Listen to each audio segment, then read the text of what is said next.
Let me put you on speaker. Also, please excuse my child. We had to pull over. We're in the car rolling. And so she's sitting right here just kind of hanging out. Just if she interjects, just that's her little voice back there. It's all good. I just picked up my daughter from her grandparents. Oh, okay. Home after coming from the hospital, so yeah. We're all good. I totally understand. All right. Cool. All right. So, okay.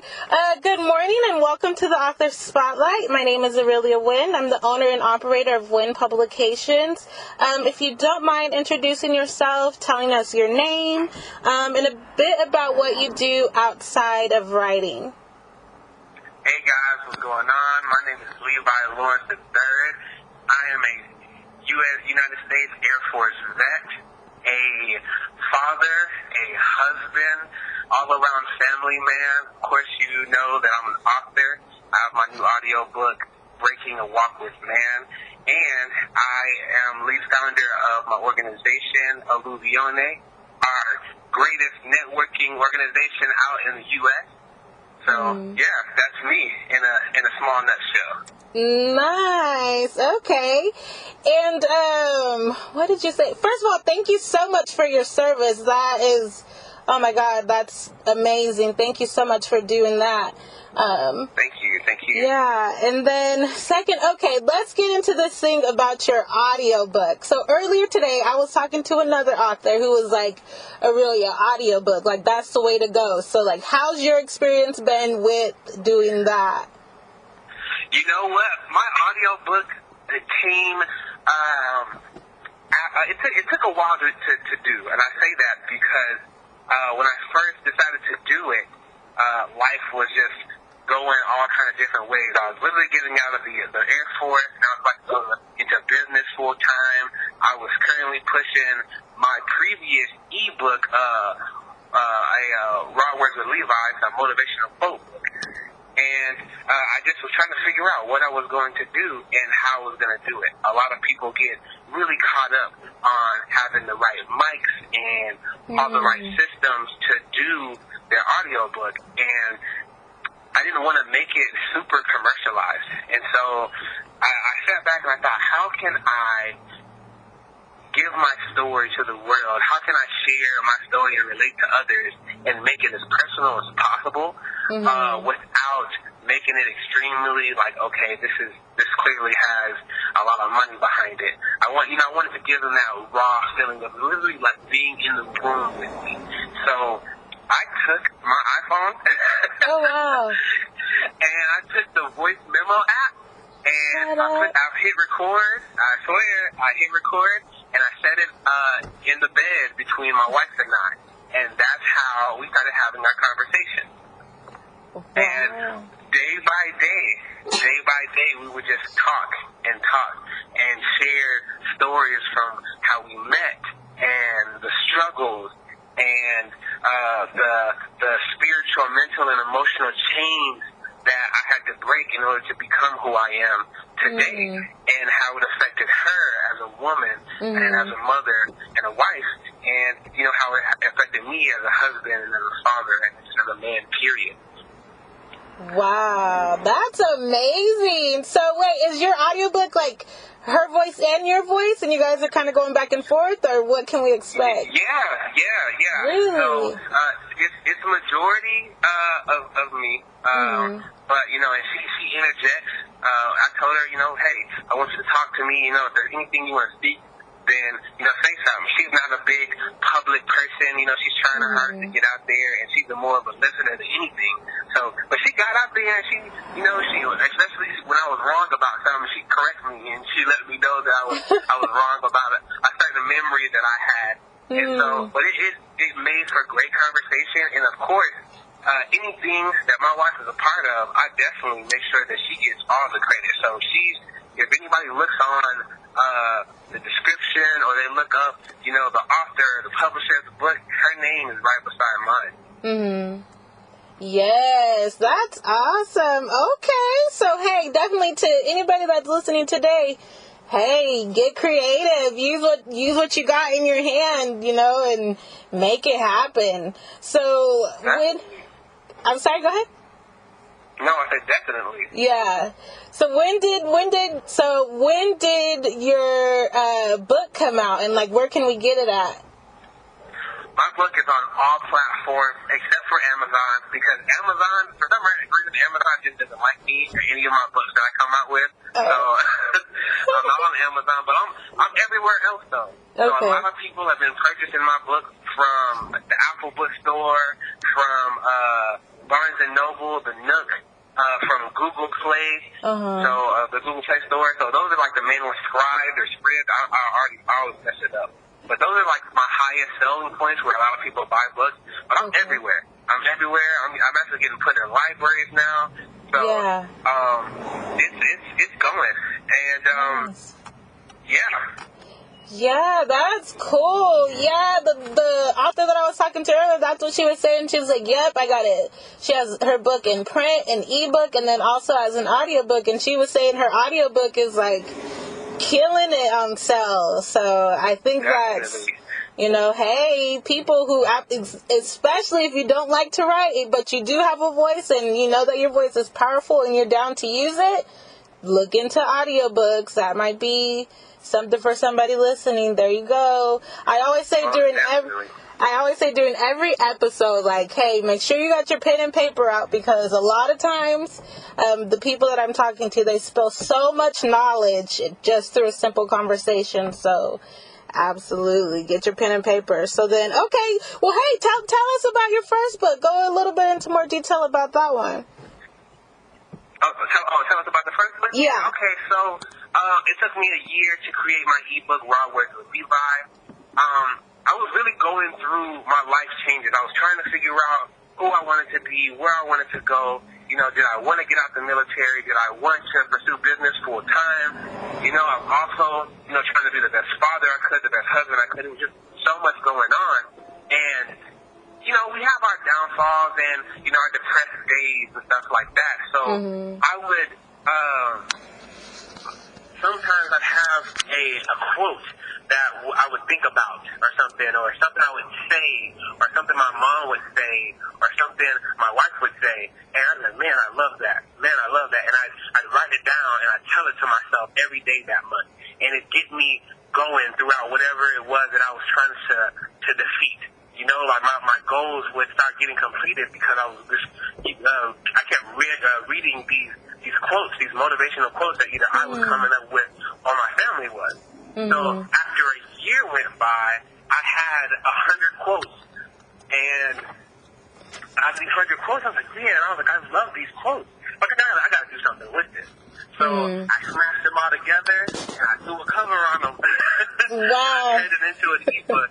And so, I just felt like these quotes that motivated me to do what I wanted to do, I bet you they could change somebody else's life too. And that's really what my books are about. Of course, we got bills to pay, so everybody wants to make sure they're making some money from what they're doing, from the hard work. But the books that I put out are my way of being able to change people's lives that I don't know, that I'm not in contact with every day. Yeah, that's cool. Okay. So then what was your toughest challenge that you faced in becoming an author? Let's see. So the toughest challenge was on my second book. My first book is, kind of like I did it off a whim, and I was like, hopefully, people enjoy this and take to it. My second one, it took time because I wanted to make sure that I came across correctly. I know I can be raw. I'm a real raw person, especially if you know me. I curse a lot. Okay. And I try to take some of that away, but leave some of it there so people can know that I'm being genuine in a sense, and not trying to commercialize the stories. The struggle time-wise was just life, and I wouldn't say I procrastinated, because when I first started the book, I was recording almost every day. I would try to record more and more, and I just didn't like it, so I would scrap it. And so one day, I talked to one of my friends, and he's actually a lawyer, and I was like, well, maybe we can do a book together. So, it just didn't work out. And so then I'm like, man, I really want to make this as personal as possible. So talked to my wife. I talked her into doing it. She's like, of course I'll do it with you. It'll help. I was like, yes, it will help. I was like, you're the only one. I was like, I should have came to you first. So, and then after we got it done, we got all the recordings done. I hired a transcriber. So I hired a transcriber. I paid the fee, and she transcribed all my chapters. Of course, I stutter and I speak fast. I'm from the South. I'm from Texas. And when we get excited, we get to mumbling at the mouths and stuff like that. And so there's some things she just said untranscribable, or I couldn't understand it, which I got. So I had all this paper, and I'm like, okay. I was like, this is going to be a lot of reading for people, and I had to go through and edit it. So I'm editing it, and I'm trying to make sure it makes sense and it's entertaining to somebody that's reading it. And it just didn't look as entertaining as I thought it was going to be. And so I sat on it for a while. I sat on it for a few weeks. I'm like, what's the best way to do this? And so I just thought about it. I was like, you know what? I'm just going to do audiobook. I'm just going to do an audiobook. I was the voice, the back and forth between my wife, me with my corny laugh and my corny jokes. I'm like, I'm hoping that they're just going to like it. I'm hoping that everybody's going to love it. And we're just going to go with it. So I found a company that allowed me to distribute my book for free. Of course, I guess nothing's for free. They take a small percentage of the royalties. And I went through there. And just went through the entire process of getting my book set up to be placed in all these different platforms. Yeah. Wow. Okay. So then, I know you kind of have been saying, a little bit about kind of like the challenge of like being a husband and a father and a businessman and all that. Like, how do you find time to do it all? Or like, what does your day-to-day look like where you're like writing and you also have like a daughter and now a son and all this going on? Like, how do you do it? You make time, A lot of people in life, and including me at one time, said that I don't have enough time to do this. But one of my quotes, actually, from my first book, says, "Time is not matter. Time is infinite."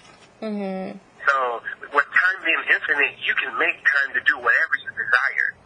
And the thing that's most important to me is being a great dad and a great husband. So I make sure that I put in the time to take my daughter on daddy-daughter dates and make sure I do those things for my wife that, speak her love language so she knows how much I appreciate her. And once I have that, that's a day-to-day thing. So I wake up in the morning and I go and I sing to my daughter and tickle her and wake her up in the morning and I get her ready for school. And then I get her lunchbox ready and then I take her to school, listen to music, and I drop her off. I come home. I go to the gym, then I come back from the gym. My wife's probably up. Either she's working or she's doing something else. We have some conversations. We might joke around. And, we work together for a little bit. We do work. And then we'll maybe go on a date and go get something because she loves to eat in different places. So we might go try something, go try a food truck or something like that because I know that's her love language. And then from there, luckily for me, I have the ability to work when and where I want to. And that's why I wanted to, become a businessman myself, a business owner myself, is to have that control. I can work from my phone. I can work from my laptop. I can work in the car. I can work outside my house or inside. It just depends on what I want to do that day. Often-wise, I usually get the chance to really record at night, probably after I put my daughter down to go to sleep. And maybe watch a couple episodes of something like Narcos or something with my wife on Netflix. And then I get some more work done when it comes to anything extra that I'm planning to put out. Yeah. Wow, that's good. See, look, y'all make time. You can do it. It sounds like, you got your whole day planned and stuff. And so definitely, okay. So has there ever been any moment, I guess, with either your first book or this last book where you felt like you just wanted to quit, like, it's a wrap and just hang it up? And then if so, how did you handle that? I thought about the bills. Oh. I was like, so my thing that has been going on lately is I've been focusing on projects that can make income for me passively. Something that I don't have to push a product, because I own a fashion brand and I know what it takes. I know what it means to have to push a product on everybody and have to make a product and package it and sell it day by day by day. You know, it's a hard job, and some people love doing it. I have friends that are in the fashion industry and love pushing their product. But at the same time, you have those dry months to where you don't sell anything. With a book, you do the hard work one time. Yeah. You know, you go through it, you get it out the way, however long, however short it is, whatever it's about. You get it out there, and once it's on all platforms, you do marketing. You can either pay for marketing or you can do your own marketing. It's totally up to you. And then you work with great people like you who do interviews and spread the word even more. You know? Yeah. So, and from there, you know, then you get those purchases. You get those people that are curious about you, and they buy. And those purchases pay your bills. And I made a video, actually, on Instagram saying, hey, you know, 10 books, that's probably my light bill. You know, 100 books, that's probably my car note. We're talking about a couple thousand books, so we're talking about my mortgage. So, you know, I'm not ashamed to tell you to buy that book. Right. Hello. Hey, that's a great incentive. I know some people, actually the last author that I talked to, she's like, you know, you can't really think so much about the money, but at the same time, you can't really ignore it. I don't think you can ignore it, because, I mean... Definitely. Yeah. Besides the bills, like I said before, the fact that I know that my stories and my books have changed people's lives, it makes me want to finish them. There you go. So, yeah. You know, apart from the money, it's the people that I affect. From the first book, I've had people call me and tell me, or text me, or message me on Instagram, and tell me which quote affected their lives, and man, this quote right here made me decide to rekindle the relationship with my father, or this quote made me quit my job and work full-time business. This quote made me ask my boss for a raise and I got a promotion. You know what I mean? Yeah. Like, when you get those kind of responses from something that you created, it makes you want to do it again. And so with this, you know, with this audiobook, Breaking a Walk with Man, I wanted to do something that directed to something that nobody really talks about. A lot of men don't speak about their feelings and the trouble that they had, you know, in the beginning of marriage or in the beginning of being a father, or deeper than that, have the trouble that they had as children, you know, whether it was with their mom and dad or lack thereof or whatever. There's so many traumatizing things that happen to men that they don't speak about, and they just stuff them deep down inside, and they just become this cracked, broken individual, and it affects the people that they love unintentionally, because they're either mean or they're bitter or they're cold, and they're unable to express their real emotions, which if you're not able to express those real emotions and really give that affection, that desire to your loved ones, then that affects them. You know, your children come out, you know, not bad, but they don't come out as maybe as stable as they should because you weren't able to raise them properly. Wow, that, you know what? And I'm like, so I'm just thinking about some things that I would love to do, just after this author spotlight thing comes out, because what I'm seeing is that there's a lot of authors out there with some real life messages in their books, and just I wish we had more time. Like, okay, let's just go ahead and go there. Maybe speak a little bit more on some of those issues that you were just talking about, and like maybe help somebody out. Like help a dude out right now that might be listening. Like, give him a piece of advice, I guess. Yeah, no problem, fellas. there's things in your past that you really have to sit down and think about or talk about. Therapy is okay. A lot of men, especially black men, and I say that because I'm a black man, we got a problem with therapy because we feel like, oh, I don't need therapy. I don't need to cry. You know what I'm saying? Men don't cry depending on how you were raised. And, as for me, of course, my wife says, well, you're a Cancer. That's why you cry all the time. Yeah. And you know what? She may be right. But for me, I really had to sit back and think about the things that I went through. No, like men have to go to therapy. They got to talk about what's going on with their lives because you don't understand the type of things that may have happened. Like for myself, I grew up being raised by my mom at first and then by my dad. And both of my parents were strict, of course, because they wanted to raise an outstanding man. But at the same time, just like any human, they made their mistakes. And they voiced them, now, and especially now that the book's getting out. They have made their mistakes, and, unfortunately some of those things, they scar you. And because of what they've done and how impressionable a child is, it leaks out. So it's important for a man to go back and really think about those things that really bothered him, because sometimes we just block them out. So you gotta talk to him, whether you're talking to your girlfriend or your wife or your best friend, or you're talking to a therapist. You gotta talk about it. You gotta cry about it. You gotta get it out, because once you talk about it and once you speak about what you wish would have happened or how you wish things would have been, then you start realizing how you yourself can do something different with your child. And it's never too late. And I say it's never too late because even in my book, I speak about how, at first, as a father, I reacted more aggressively because that's how I was raised. I was raised aggressively. So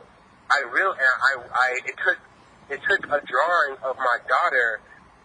She drew me as the Mad King. She drew a king with a frowny face, and she said, "This is you, Daddy." And I'm like, why am I frowning? And she's like, "You're the Mad King." And then it just broke me down. Yeah. It broke me down. I cried, it hurt, and I had to figure out how to not be like that. And it took me a while. It wasn't something that happened overnight. Same thing with my wife. It took me a while to learn how to be a husband properly to her, and do everything that I could do. So I went to anger management. I went to those things, and after a while, it actually changed things up to where things worked out, which affected everything in my life and made everything go a lot smoother. So guys, don't be afraid to go to therapy. Don't be afraid to talk about what's going on in life, because those things right there can literally set you apart from everybody in your past and the people that you have around you right now. Yeah. Hey, that is all good. Definitely. Where can we find you at on social media, just in case anybody's thinking, man, that was good. Where can they find you at? You can find me on Instagram. First of all, and I gotta touch, wipe my own shoulders real quick. You can Google me. Oh, good night. He said Google me. Google me. You know what I'm saying? You Google Levi Lawerence III, I'll pop up everywhere. Magazines, articles, all kinds of stuff. Okay. All social media platforms, every company that I own, all that. I'm there. It's hard not to miss me. Oh, okay, flex right quick. I know I toot my own horn real quick. Yeah. But seriously though, if you're trying to follow me on Instagram, type in Levi Lawerence III. I'm on Instagram as Levi Lawerence III. I'm on Twitter as Levi Lawerence III. I'm on Facebook, same thing. Levi Lawerence III, Levi, like the jeans, and then Lawerence, Lawerence, and then 3 I's. All right. Hey, man, this has been real cool. Thank you so much. I've had a good time. Is there anything else that you want to say or share to just the writers and authors that are listening today?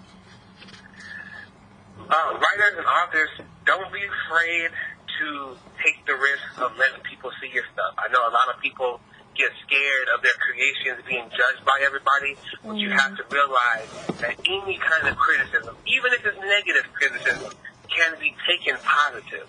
So just put your stuff out there. You're a creative, and as a creative, everybody needs to see your work.